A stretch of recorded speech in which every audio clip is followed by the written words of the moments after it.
அனைவருக்கும் வணக்கம். மணி life Tamil YouTube சேனலுக்கு உங்களை வரவேற்று சந்திப்பதில் பெருமகிழ்ச்சி அடைகிறேன். இன்றைக்கி நம்ம பார்க்க இருக்கக்கூடிய தலைப்பு திட்டமிடுதல். நடுத்தர நிறுவனங்கள், பெரிய நிறுவனங்கள் இவங்க எல்லாமே இந்த திட்டமிடுதலை அவங்க செய்வாங்க.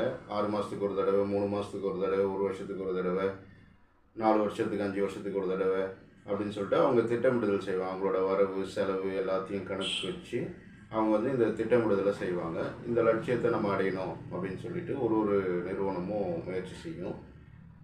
தனிநபர் அது மாதிரி திட்டமிடுதல் செய்கிறாங்களா அப்படின்னு பார்த்தா ஒரு குறைஞ்ச அளவுலேயே இந்த திட்டமிடுதலை செய்கிறாங்க. இந்த திட்டமிடுதல் அப்படின்றது ஒரு தனி மனிதருக்கு ரொம்ப ரொம்ப ரொம்ப அவசியமானது, முக்கியமானது. திட்டமிடுதல் இருந்தால் மட்டும்தான் நமக்கு தேவைகளை நம்ம பூர்த்தி செஞ்சு அடைய முடியும். இப்போது இந்த திட்டமிடுதல் அப்படின்னு எடுக்கும்போது 2 வகையாக பிரிக்கலாம். ஒன்று குறுகிய கால திட்டம், இன்னொன்று நீண்ட கால திட்டம். இந்த குறுகிய கால திட்டம் அப்படின்றது பார்த்திங்கன்னா 3 மாதத்துலேருந்து 1 வருஷம் 2 வருஷம் வரைக்கும் இருக்கும். நீண்ட கால திட்டம் அப்படின்னு பார்த்திங்கன்னா 3 வருஷம் 5 வருஷம் அதற்கு மேலே இருக்கிறதுலாம் நீண்ட கால திட்டம் அப்படின்னு சொல்லுவோம். இந்த குறுகிய கால திட்டத்தில் பார்த்திங்க அப்படின்னா நம்மளோட அத்தியாவசிய தேவைகள், ஸ்கூல் காலேஜ் ஃபீஸு, அப்புறம் நம்ம தேவையான பொருட்கள், இதெல்லாம் நம்ம குறுகிய காலம் அப்படின்னு சொல்லுவோம்.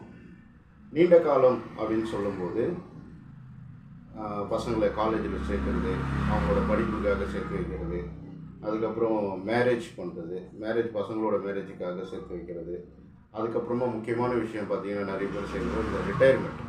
தங்களோட ரிட்டையர்மெண்ட்டுக்காக எதையும் அவங்க முன்னாடியே பண்ணி வச்சிருக்கு. கவர்மெண்ட் அவங்களுக்கு முன்னாடிலாம் கிடச்சிட்டு இருந்தது. இப்போது ரிட்டையர்மெண்ட்டுக்கு சேர்த்து வைக்கிறது ரொம்ப ரொம்ப இம்பார்ட்டன்ட். இதெல்லாம் நம்ம நீண்ட கால திட்டம் அப்படின்னு சொல்லுவோம். இதெல்லாம் எதன் அடிப்படையில் நம்ம அதை பிரிக்கணும் அப்படின்னு பார்த்தீங்கன்னா, நம்மளோட அத்தியாவசிய தேவை இந்த 2 காரணிகளை வச்சு தான் நம்ம பிரிக்கணும். அத்தியாவசிய தேவை அப்படின்னா நம்ம தினம் தினம் நமக்கு அத்தியாவசியமாக தேவை அப்படின்ற இருக்கிற அனைத்து பொருட்களும் அத்தியாவசிய தேவை தான். குறிப்பாக சொல்லணும் அப்படின்னா மளிகை பொருட்கள், உணவுக்காக நம்ம செலவிடுவது, கரண்ட் பில்லு, டெலிஃபோன் பில்லு, நம்ம பயணத்துக்காக செலவு பண்ணுறது, இது எல்லாமே குறுகிய காலத்தில் வரும். அந்த குறுகிய காலத்தில் இன்னும் சில விஷயங்கள் இருக்குது. இப்போ நீங்கள் உதாரணத்துக்கு ஒரு செல்ஃபோன் வாங்கணும் அப்படின்னு நினைக்கிறீங்க அப்படின்னா, விலையுயர்ந்த செல்ஃபோன் வாங்கணும், இல்லை ஒரு வண்டி வாங்கணும் அப்படின்னு நினைக்கிறீங்க அப்படின்னா, 2 வீலர், நீங்கள்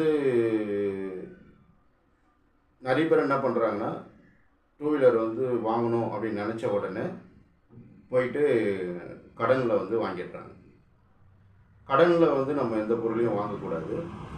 நம்ம என்ன பண்ணணும் அப்படின்னா, இப்போ நம்ம ஃபஸ்ட்டு நமக்கு இந்த வாங்கணும் அப்படின்னு தோணின உடனே நம்ம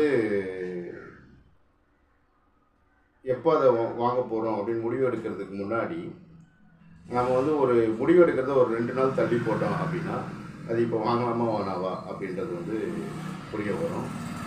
ஸோ அதனால் நீங்கள் ஒரு பொருள் நீங்கள் அது மாதிரி 1 வருஷம் 2 வருஷத்துக்குள்ளே வாங்குகிற பொருள் ஏதாவது இருக்குது அப்படின்னா நீங்கள் மாதம் மாதம் நீங்கள் சேர்த்து வச்சு அதை முதலீடு செஞ்சுட்டு வந்தீங்கன்னா, முதலீடு செய்யும்போது பணத்தை சேமிக்கும் போது பணம் அப்படியே இருக்கும். அதை முதலீடு செய்யும்போது அது கொஞ்சம் வளர்ச்சி அடைஞ்சு உங்களுக்கு பலனை கொடுக்கும். நீண்ட கால திட்டம் அப்படின்னும் போது நீங்கள் சேமித்த காசை சேர்த்து வைக்கும்போது உங்களோட பசங்களோட காலேஜுக்கும், மேரேஜுக்கோ, உங்களோட ரிட்டையர்மெண்ட்டுக்கும் யூஸ்ஃபுல்லாக இருக்கும். அதனால் நம்ம அத்தியாவசிய தேவைக்கு நம்ம முக்கியமாக செலவிடணும். தேவைக்கு நம்ம ஒரு ஒரு ஒரு ஆண்டு 2 ஆண்டுக்குள்ளே வாங்குகிற மாதிரி நம்ம முன்னாடியே சேர்த்து வச்சுக்கணும். சமீப காலத்துக்கு முன்னாடி கொரோனான்ற பெருந்தொற்று வந்தது. அப்போ பார்த்தோம் அப்படின்னா நம்மக்கிட்ட ஒரு சிலருக்கு கம்பெனிங்க சம்பளம் கொடுத்தது, ஒரு சில நிறுவனங்கள் பாதி சம்பளம் கொடுத்தாங்க, ஒரு சில இடத்துல நமக்கு ஒன்றுமே வருமானம் இல்லை. அந்த 3 மாதம் 4 மாதம் தள்ளுறதுக்கே பெரும் கஷ்டமாக இருந்தது. ஒரு 3 மாதம் சேமிப்பு கூட நம்ம கையில் இல்லை அப்படின்னும் போது இந்த மாதிரி பிரச்சனைகள், குறிப்பாக இஎம்ஐயில் கடன் வாங்கினது ரொம்ப கஷ்டப்பட்டாங்க அந்த காலத்தில். அப்போது குறைஞ்சபட்சம் நம்ம 3 மாதத்துக்கு தேவையான வருமானத்தையாவது, நம்ம எவ்வளோ வருமானம் வருதோ அது 3 மாதத்துக்கு தேவையான வருமானமாவது நம்ம சேமித்து வைக்கணும். 1 வருஷம் சேமித்து வச்சா நல்லாயிருக்கும். 3 மாதமாக நம்ம சேமித்து வச்சோம்னா தான் இந்த மாதிரி பெருந்தொற்று காலம் மாதிரி வேறு எதனா ஒரு நெருக்கடி காலம் வரும்போது நமக்கு வந்து இது